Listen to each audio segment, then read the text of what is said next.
Now in this video what we're going to talk about today, we're going to talk about the TTRS, the M2 Competition and the Porsche Cayman 718. Which one do I prefer? Because fortunately I've driven them all.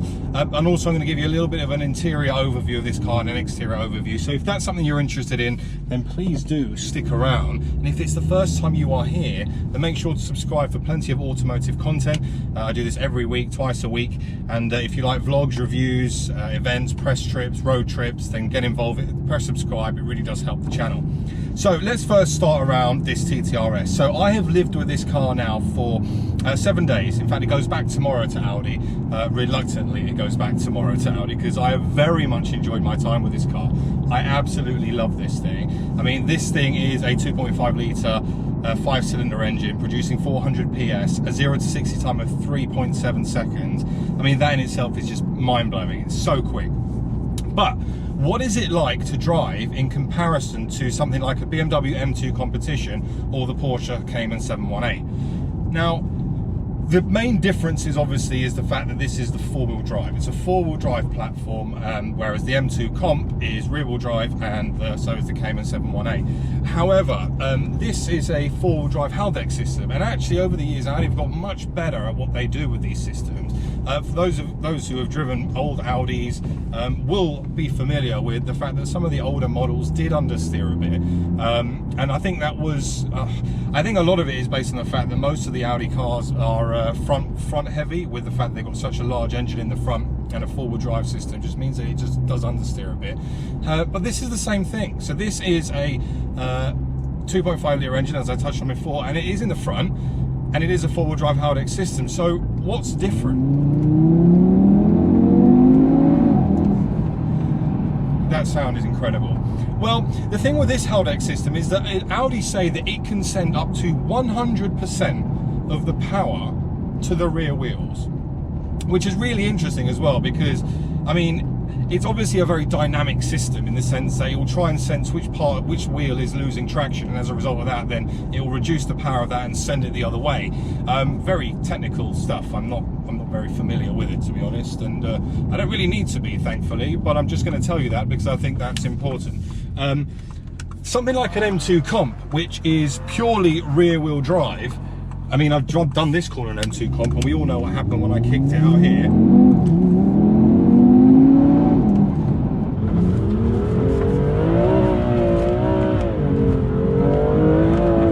The back end was everywhere.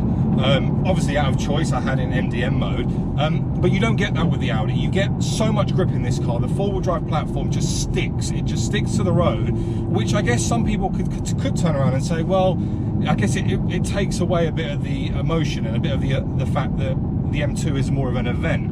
Yes, you know, you are right.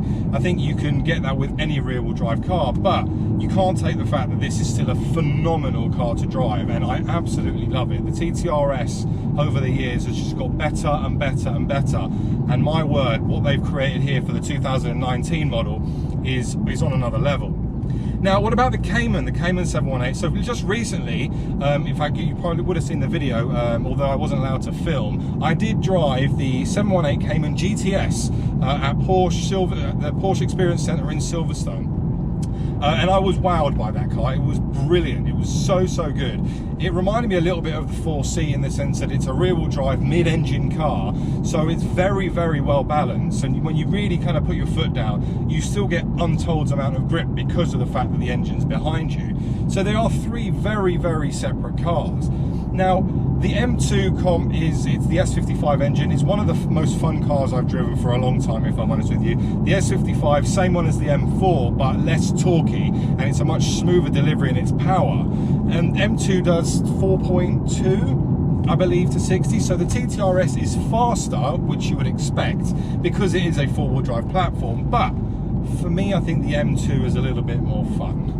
And for those who haven't seen the video, well, here is me having some fun.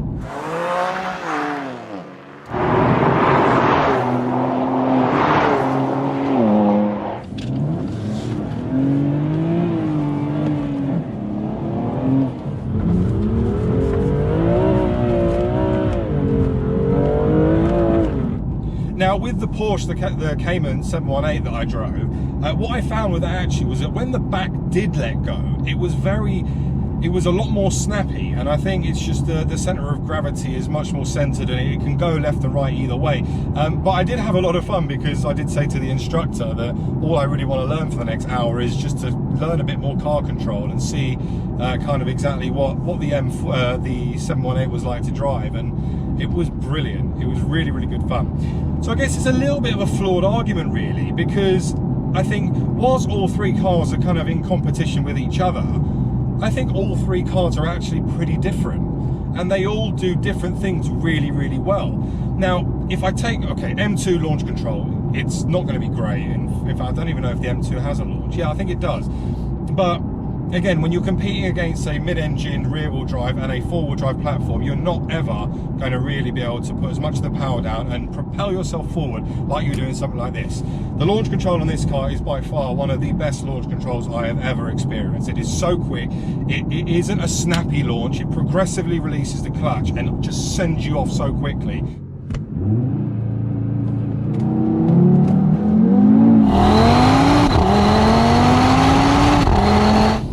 Porsche, the Cayman 718 GTS I drove, that was a really good launch control. Much more snappy in the sense that it bites a lot more, and you get more of a kick. And I think that is, again, I think that's sub 4 seconds, so similar performance from a 0 to 60 time. But I don't know, I just have a thing for this TTRS. Now, living with it for 7 days, I think that initial day when I did my first video, I picked it up literally 20 minutes after it was delivered and I started to drive it. So that immediate euphoria moment where you're just in love with the fact that you're in a really cool new car has now disappeared, and I've had more time to get a bit more realistic with it and really kind of live with it and give you a bit more of an opinion around, is it as good as it was when I first drove it? And the simple answer really is yes, it is.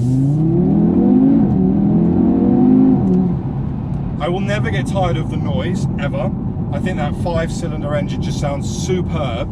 I think it would be amazing to have a little bit more sound, but again, that's just the world we live in, so I can't complain about that. But if I hadn't owned one, I would be doing something with the sound, because it will sound insane with that 5-cylinder engine and just, well, like a straight pipe. It would be mad.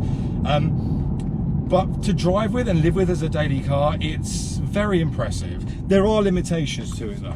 And for me, as in my current circumstances, whether it's just me and my missus, who's not here, but we obviously live together, we have no children, we have no need for children, we're okay. But if you have a family and kids, slightly more challenging, and I'll show you exactly what I mean now. I'm going to cut to a quick overview of the interior so that you can see what I mean. Unless they're kids or very, very small people, there isn't much room for them. Let's be honest.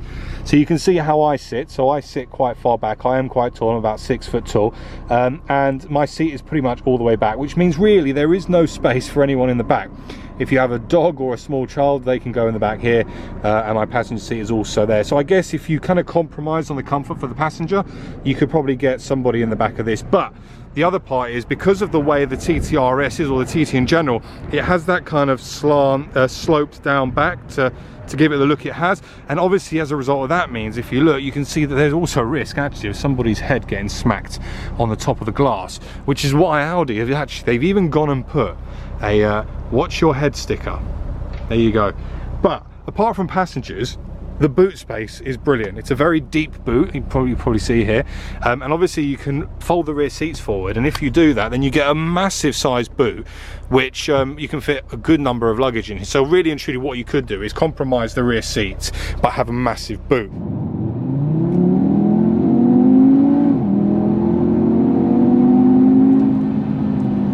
So you see what I mean about the interior, right? So that does have a couple of limitations, but then again, look, 718 Cayman GTS, again, similar story. I guess you've got multiple boots because you've got front and back. Won't be as big as this. M2 Comp, you have the best of everything because you've got the rear seat, so you can fit people in. A little bit snug, but you can still fit people in it. The Cayman, it's 2-seater, so you don't even have rear seats there. If I had to choose out of any of those cars, I think personally, I think it would still be the M2 competition for me. And my reason behind it is that I think that I would have more fun in the M2 Comp, which is what I'm all about, is having fun and experiencing the fun factor about a car. But if that's not your thing and you don't want to kind of slide it and, you know, have rear wheel drive drama, and you just want something that's point to point, amazing, looks gorgeous and does everything very, very well, you can't go wrong with the TTRS.